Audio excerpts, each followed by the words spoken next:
Some children are born into families, others are born into rejection. This is the story of a son who lived under the same roof with his family, yet grew up feeling like a stranger. Daniel Okafor was born into wealth, but from the very first day he opened his eyes, disappointment followed him. His birth took his mother's life, and from that moment, he became more than a child. He became a reminder of pain. His father, Chief Okafor, once a respected man with power and influence, looked at Daniel not with love, but with silent blame. And when he remarried, Daniel's fate became even darker. His stepmother never raised her voice at first. She didn't need to. Her hatred was quiet but sharp. Food came late. The clothes were old. Affection was non-existent. While his siblings laughed freely and received praise, Daniel learned early that silence was his safest language. At family gatherings, relatives whispered behind his back, "That boy is too quiet. He doesn't look like he'll succeed. He's just there." Daniel heard it all. Still, he tried. He studied harder than anyone. He woke up earlier, slept later, hoping one day someone would look at him and say, "Well done." But no matter what he achieved, his success was ignored. His failures were magnified. One night, while cleaning the sitting room, Daniel overheard a conversation that would change his life forever.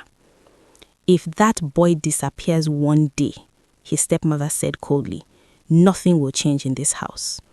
Daniel froze. His hands trembled. That was the moment he understood something painful but clear. He was tolerated, not loved. That night, he lay awake, staring at the ceiling, tears soaking his pillow in silence. Before dawn broke, Daniel packed a small bag, leaving behind everything he had ever known. As he stepped outside, he looked back at the house one last time and whispered softly, "One day, you will remember me." And with that, he walked into the unknown. Daniel was only 16 when the world welcomed him with cruelty. The streets were unforgiving. Hunger became his closest companion. He slept in abandoned buildings, worked odd jobs, and endured insults just to survive. Many promised help but vanished. Others took advantage of his desperation. Still, Daniel refused to steal. He refused to beg. He refused to become bitter. One evening, exhausted and broken, he collapsed near a small mechanic workshop. That was where fate quietly stepped in. Mr. Adeyemi was an old man with tired eyes and oil-stained hands. He saw Daniel not as a problem, but as a human being. "You can stay," the old man said, "but you must walk." Those words felt like mercy. Daniel worked tirelessly. He learned quickly. He listened. For the first time in his life, someone corrected him without cruelty and praised him without mockery.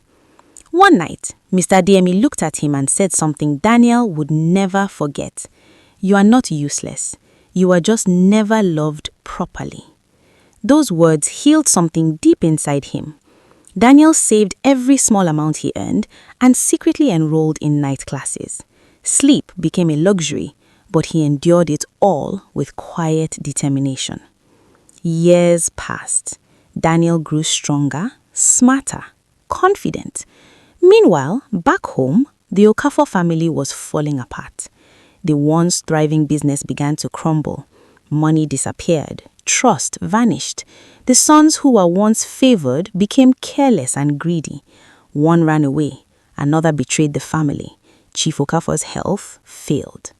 One afternoon, Daniel received a phone call that made his heart stop. "Are you Daniel Okafor? Your family has been looking for you." Daniel stared at the phone, his hands shaking. After all these years, they finally remembered. Daniel ignored the call at first, but the past has a way of knocking louder when ignored. The Okafor empire was collapsing faster than anyone expected.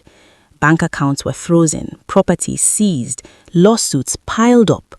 In the hospital, Chief Okafor lay weak and broken, a shadow of the man he once was. A lawyer delivered the final blow. "There is one child missing," he said. "Without him, the remaining assets cannot be accessed." Suddenly, the forgotten son became important. Daniel finally agreed to meet them. When he walked into the hospital room, silence filled the air. His stepmother stared at him, confused. His father's eyes widened slowly, recognition mixed with regret. "Daniel?" Chief Okafor whispered. Daniel stood still. "Why?" Daniel asked calmly. "Am I only remembered when you need me?" No one answered. Tears filled the room, but Daniel's face remained unreadable. Then suddenly, the doctor rushed in. "We need urgent consent from a family member," he said. "If not, we might lose him." All eyes turned to Daniel. The boy they ignored now held their fate. Daniel stood frozen, memories flooding his mind. Every insult, every slap, every night he cried alone. His stepmother fell to her knees. "Please," she begged, "forgive me." For the first time, her pride shattered. Daniel signed the consent. Chief Okafor survived. Days later, father and son sat alone in silence. Finally, Chief Okafor spoke. "I failed you," he said. "I was blind." He handed Daniel documents, authority papers, shares, responsibility. The family expected revenge, but Daniel surprised them all. He restored order. He corrected mistakes. He refused to destroy anyone. The same people who mocked him now watched in quiet respect. But peace did not last. Late one night, Daniel discovered a document hidden among old records. His hands trembled as he read. The truth struck him like lightning. His stepmother had played a role in his mother's death. The pain returned, sharper than ever. Daniel did not rush. He gathered evidence. He stayed calm. He chose wisdom over anger. At a family meeting, he revealed everything: the lies, the manipulation, the cruelty. The room erupted in shock. His stepmother fell to her knees, crying uncontrollably. The truth was undeniable. Daniel allowed the law to take its course, but he refused to destroy the family completely. Chief Okafor stood before everyone and said, "This is the son I ignored, and the man who saved us all." Daniel said nothing. As the family slowly healed, Daniel stood alone one evening looking at the sky. Being unloved did not break him. Being ignored did not destroy him. It shaped him. And sometimes, the child they reject becomes the strength they cannot live without. If this story touched your heart, please like, subscribe, and share. Someone out there needs this message today. Thank you all for watching. See you in our next story.